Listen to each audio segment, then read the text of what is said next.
Donc, en 2018, la Société des gens de baignade là, a produit un documentaire qui démontrait là, la possibilité d'utiliser le bassin Louise, une partie du bassin Louise à des fins de baignade, en donnant beaucoup d'exemples de ce qui s'était fait en Europe, à différents endroits, de projets aux États-Unis, à New York, etc. Et également en proposant d'aménager ce qu'on appelait un bain portuaire dans le bassin Louise, mais à la tête du bassin Louise, donc plus haut ici. Le documentaire a été largement diffusé, présenté dans un premier temps à l'ENAP. Il y a eu à peu près 200 personnes visualisées, beaucoup sur YouTube, a beaucoup roulé. Et ça a permis de cristalliser, de faire voir les possibilités, comment ça pouvait être fait, même d'un point de vue pratico-pratique. 2 ans plus tard, le Port de Québec, finalement, à l'été 2021, a contacté la Société des gens de baignade pour lui demander une réunion. Et lors de cette réunion-là, le port a mentionné qu'il était prêt à aller de l'avant, à faire un projet pilote, à donner suite là, à la proposition qui avait été faite dans la vidéo.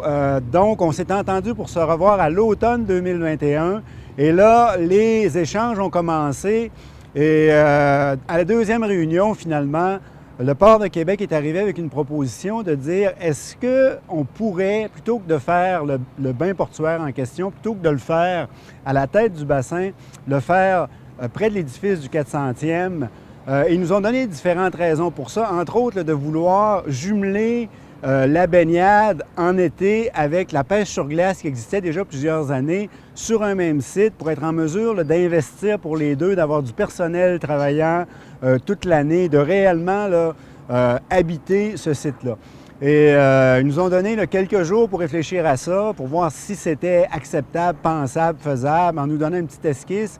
On a regardé ça, on a discuté de ça à la Société des gens de baignade, on a travaillé là-dessus, on a repris l'esquisse, on a proposé un design pour le faire effectivement ici.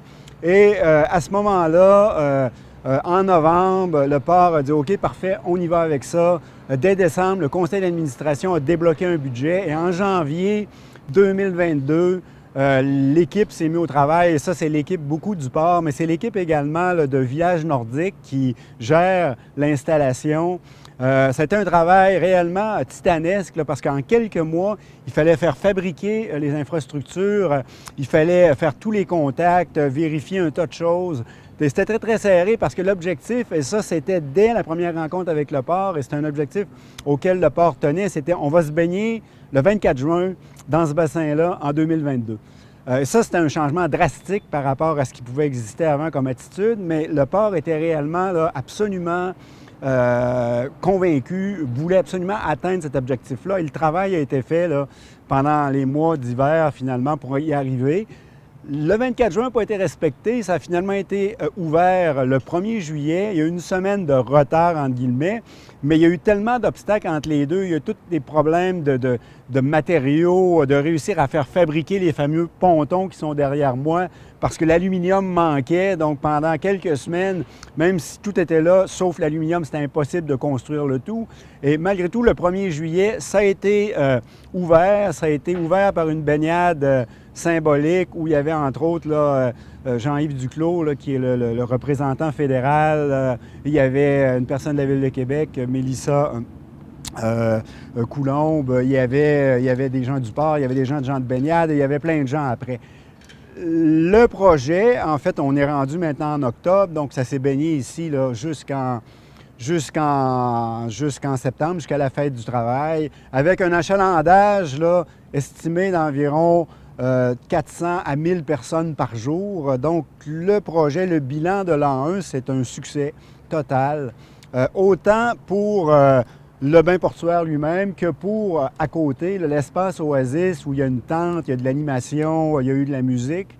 Tout ça a été adopté là, par les gens de Québec. C'est venu remplir réellement un besoin.